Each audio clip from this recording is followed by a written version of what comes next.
Ricardo Petenar. É um prazer estar aqui. Um dos maiores paraquedistas do Brasil de todos os tempos. E como é que você conheceu o paraquedismo?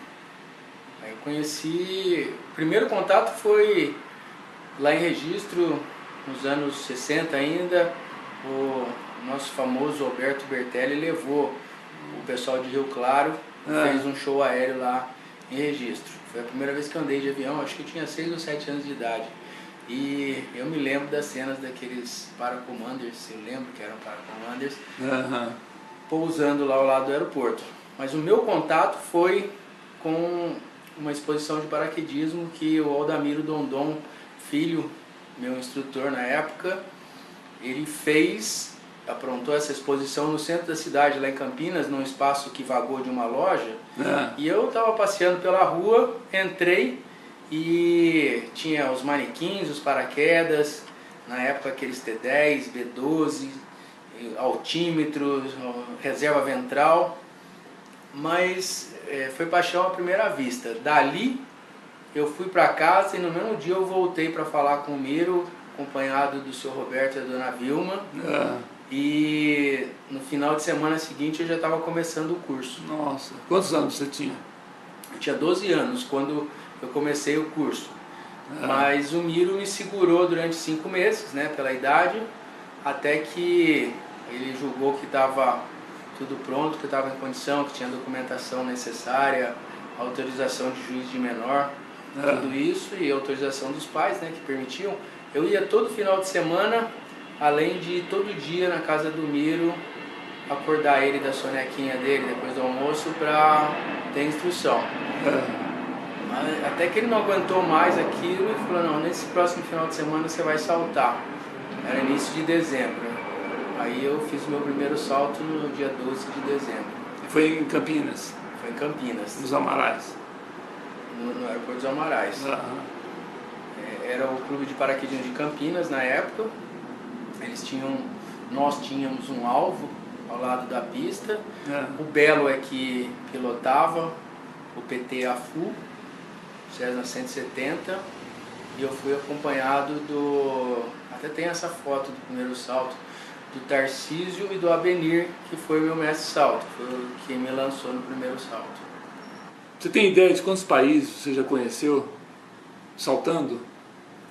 Bom, em todos os países que eu fui, foi por causa do paraquedismo. Acho que eu nunca montei uma viagem para algum lugar só por ir passear, né?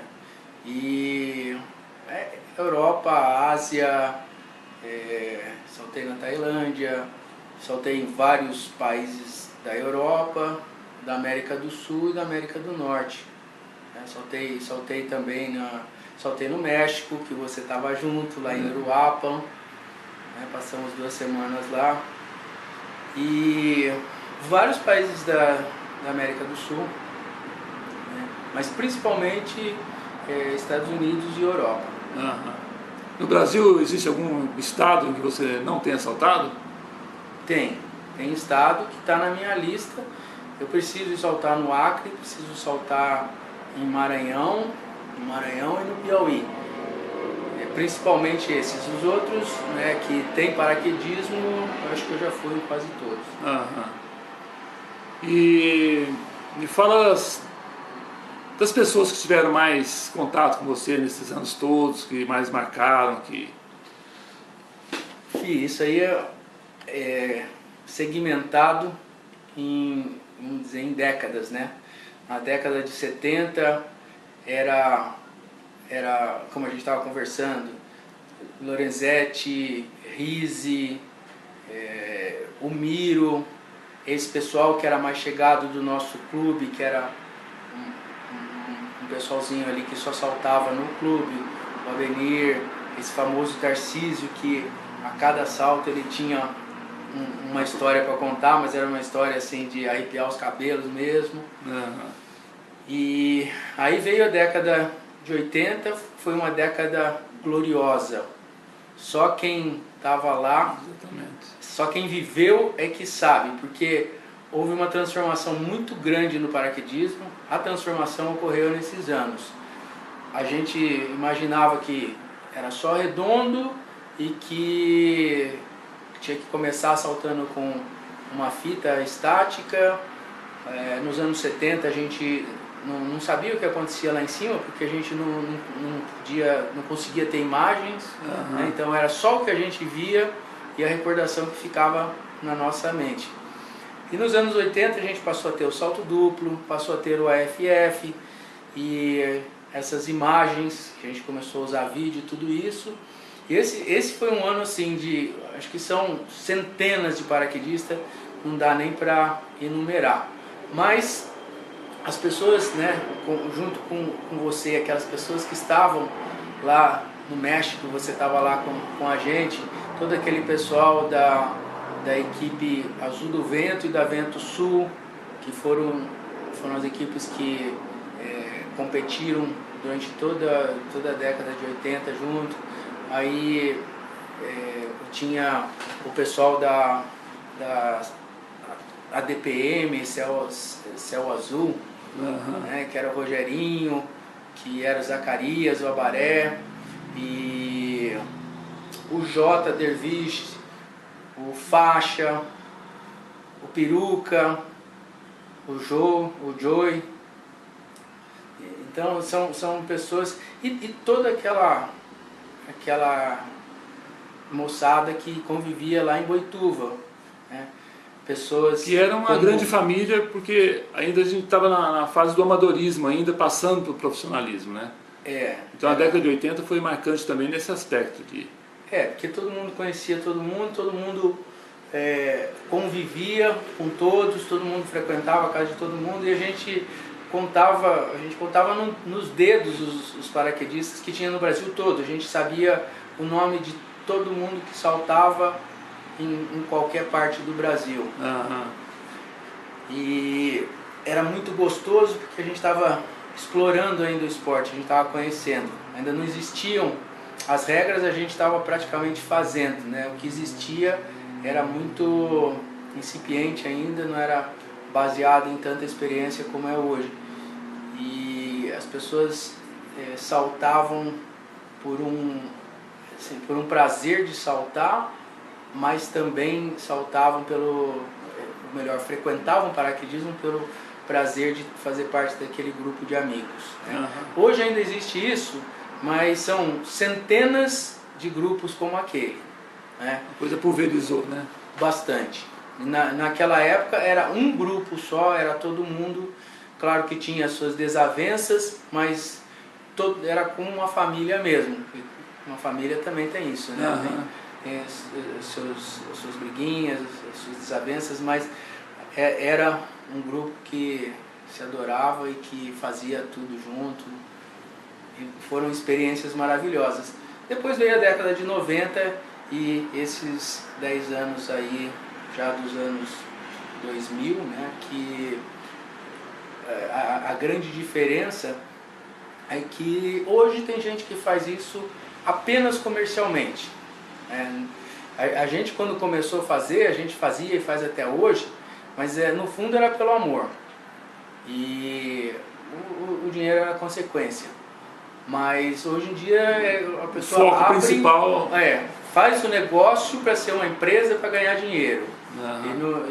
Essa é a razão de ser, de estar fazendo aquilo. E a nossa razão de ser, você sabe muito bem, era o prazer. A gente, naquela época, a gente fazia as lenhas, mas as lenhas eram lenhas assim de coração, sabe? Tipo, não vou fazer uma lenha para mostrar a lenha para ninguém. Uma coisa mais romântica, né? Era uma coisa, vinha do coração, era um romantismo muito grande. Então a gente fazia as coisas e aprendia com aqueles erros que a gente cometia, mas sempre fizemos tudo com muita segurança. Eu não me lembro nenhuma vez de ter colocado a minha vida em risco porque a gente foi fazer alguma coisa que era além do limite, o que não podia fazer. Embora a gente fizesse muito, mas eu nunca passei nenhum grande apuro naquela época. Era tudo feito assim com muita consciência. A gente parava para pensar, fazia e dava certo. Bom, resumindo, me fale o que o paraquedismo representou e representa na sua vida. Pode-se dizer que o paraquedismo representou na minha vida a minha vida, porque o paraquedismo foi e continua sendo a minha vida, e eu penso sobre isso e eu fico satisfeito de saber que foi assim, eu escolhi esse caminho, foi bem escolhido e consegui assistir uma história passando como se fosse um filme, né? Tudo aquilo que era o mais moderno numa época passava e ficava para trás, e vinham coisas novas, e dali a pouco vinha uma outra geração de paraquedismo com mais coisas novas. Eu acho que eu não vi nada nesse mundo evoluir assim tanto quanto o próprio paraquedismo. A gente saiu de um extremo, foi parar num outro extremo, e eu sei que não acabou ainda, tem coisa por vir, e isso aí é a minha vida.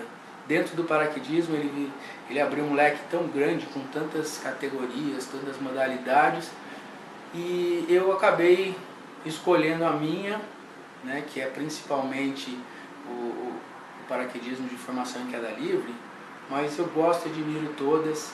Hoje a gente tem coisas assim, estou aqui, né, hoje em Goiânia por causa do Túnel do Vento. O Túnel do Vento ensina a gente, e a gente vai lá e coloca em prática em queda livre, e a gente traz mais gente para o esporte. Acabamos de fazer o recorde brasileiro com 102 paraquedistas. É impressionante você ver uma pessoa com 117 saltos entrando numa formação com 102, fazendo tudo direitinho, fazendo com segurança, né? Mas essa pessoa tem 117 saltos, mas tem 5 horas de túnel de vento. E tem todo o conhecimento que o pessoal das antigas acumulou e passou para ele, né? A gente consegue passar esse conhecimento rápido, e a gente vê que dentro de cada uma daquelas pessoas, elas estão ali também porque adoram o que estão fazendo. É isso que vale, isso que é importante. Beleza, muito obrigado, felicidades. Obrigado, Fih. Parabéns pelo seu trabalho, que é grandioso no nosso paraquedismo. Registrar tudo isso e buscar, né, os arquivos da nossa história desde lá de trás até agora. Agradeço em nome de toda a comunidade. Muito obrigado.